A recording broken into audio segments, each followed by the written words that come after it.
In Annie Dillard's novel, For the Time Being, she utilizes the section birth to show many aspects of life. Dillard's use of multiple views on birth reveals her belief that life is beautiful, mysterious, and remains beyond our understanding. From the author's view, Annie Dillard views birth as an exemplary of equality among humans and its beauty. On page 5, Dillard writes, "If you gave birth to two bird-headed dwarfs, as these children's mother did, a boy and a girl, you could carry them both everywhere, all their lives, in your arms or in a basket, and they would never leave you, not even to college." Dillard exemplifies with her parenthesis, "a boy and a girl," to show the equality of both man and woman. Also, she includes this final statement to symbolize that all children are still alike, despite their appearances. After describing femoral hypoplasia, Dillard writes about a child who suffers from the disease and how she is delighted with her world and herself. Someone brushes her hair, someone adores her, and why not? Someone loves us all.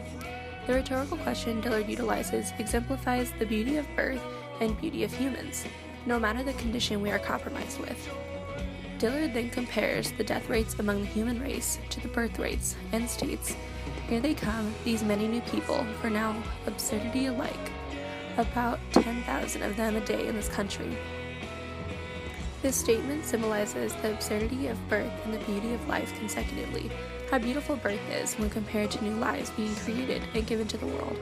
Dillard's use of parenthesis demonstrates how many lives are born every day, which represents the beautiful aspect of death, and that a new life is born to carry on another's legacy or purpose. A favorite technique of Dillard's is to follow her narratives with religious allusions that connect to her main purpose. These religious allusions comprise her second view, the view of birth from religion. It is with this view that Dillard examines in detail the beautiful mystery of life itself. On page 41, after relating her experiences with the newborn babies, she writes, "A hole in the earth's crust releases clear water. Salt water issues from deep sea mouths. There iron and sulfur erupt into the sea.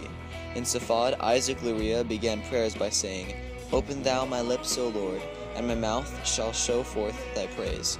Dillard includes this rhetorical list, coupled with a religious allusion, in order to reflect her feelings on birth, that it is as impressive and mysterious as the depths of the earth. She continues along this vein on pages 92 and 93. After relating a story about a little newborn girl, Dillard alludes to religion.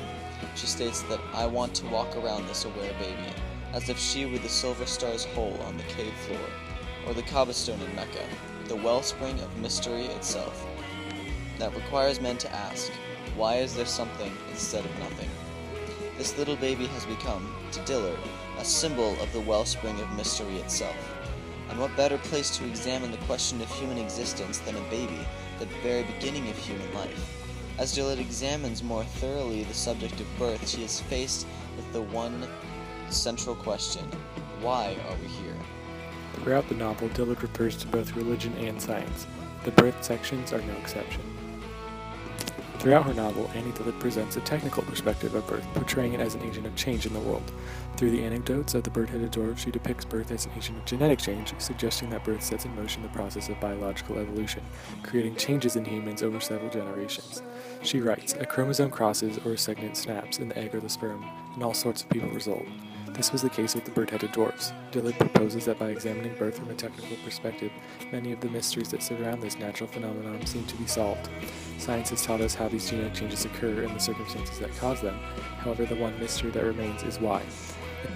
Each of the views Dillard presents to the reader, whether they be her own from a religious view or a technical one, express a common belief.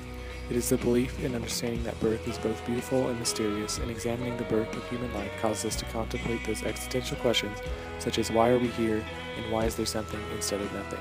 Dillard maintains that the beauty of birth is found in the mystery of it. In a world where almost every question has an answer, the mystery of birth leaves something to the imagination, which is a rarity.